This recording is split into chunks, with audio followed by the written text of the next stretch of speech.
When muscle cramps strike during or after exercise, they can be very painful, upsetting, and disrupt your work, your training, and especially your sleep. There are two types of cramps that I regularly get. The first I'd describe as post-exercise muscle fasciculation, and the second I would describe as full-on muscle grabbing spasms. The first of these are fairly innocuous, meaning that they don't affect performance. They're not particularly uncomfortable.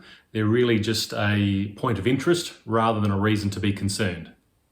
I've taken several videos of my leg fasciculating after exercise that I've put up on YouTube over the years, mostly because I think they're funny to watch. They generally go away within a few hours, or in the worst case scenario, about a day, without any other intervention. The second type of cramp is much more serious. These are harsh, full-blown muscle spasms and contractions that happen after prolonged vigorous exercise.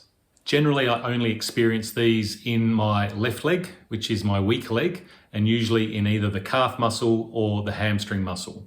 Sometimes these cramps are so strong, they'll wake me up squealing just from rolling over in bed.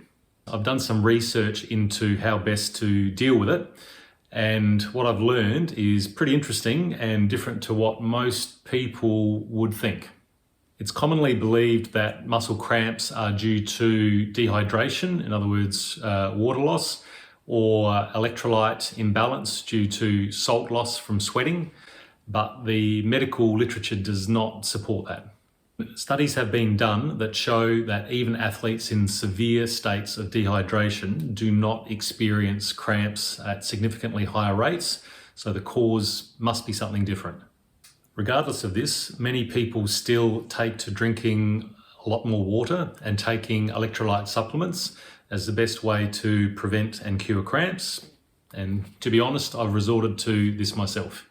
Magnesium has a reputation for being an excellent anti-cramp measure, and I have tried both magnesium tablets and magnesium spray, and I found them both to be helpful, a little helpful, but not a lot. So coming back to the scientific research, the best evidence we have at the moment is that cramps are caused by fatigue. Now, I can definitely attest to that theory because the first big serious muscle cramp that I remember during a cycling event was the first time I had done a 120 kilometer ride in a competitive environment.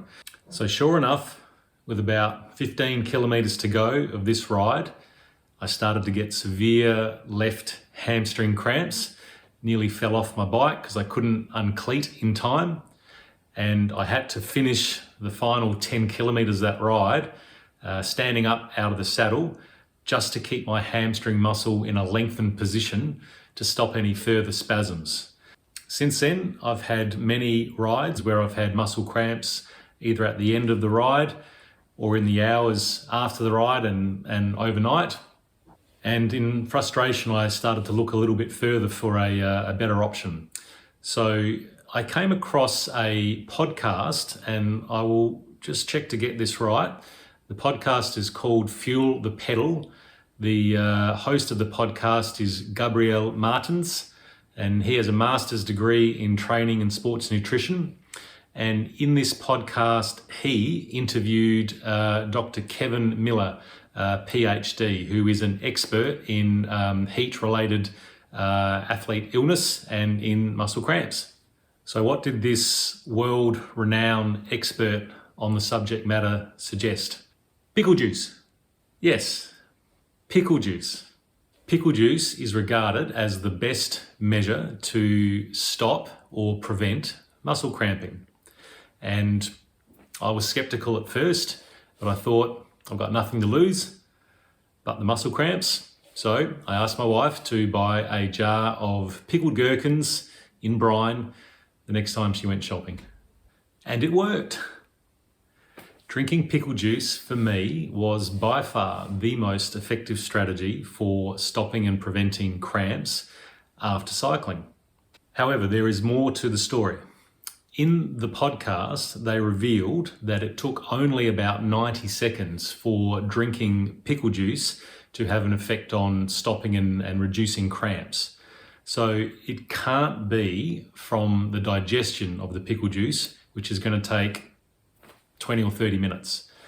So the hypothesis is that the reason that it works is due to a neurological effect on the tissues inside the mouth, firing off receptors, going straight to the brain.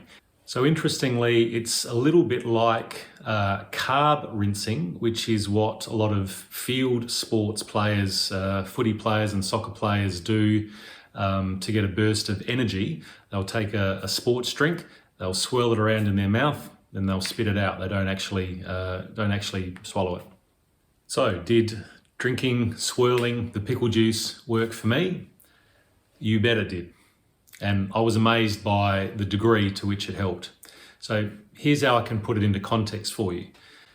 Typically in a week, I would ride 3 rides in total of about 200 kilometers, moderate intensity, and maybe about 1,000 meters of climbing over the course of a week.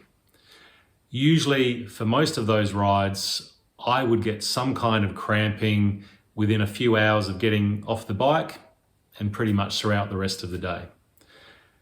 Recently, about 2 months ago, we had the good fortune to be doing a cycling tour in France. We rode around the French Alps, up and down, for a week. And the itinerary had us climbing about 2,000 meters per day. Each ride was about 60 or 80 kilometers. And is my want, I tackled those rides with a high level of intensity. During this trip, we took on the Col du Glandon, the Madeleine, the Galibier, which is a massive, massive mountain, Alpe d'Huez, and a few lesser climbs as well. Now, under normal circumstances, I would have expected to have been crippled by cramps throughout that week, but with the help of the pickle juice, I had none, nada, zero. Now to the practicalities. Unless you really like eating pickled gherkins, you probably don't want to be buying lots and lots of jars of pickles in brine. So I instead have stocked up on the actual pickle juice brand sports drink. I took a 6-pack of these over to France with me and consumed them over that 1 week of riding. This is much more convenient than jars of pickles, and taste isn't too bad. Taste is quite reasonable, and it's also stopped me getting hit in the face by gherkins while I drink from the jar.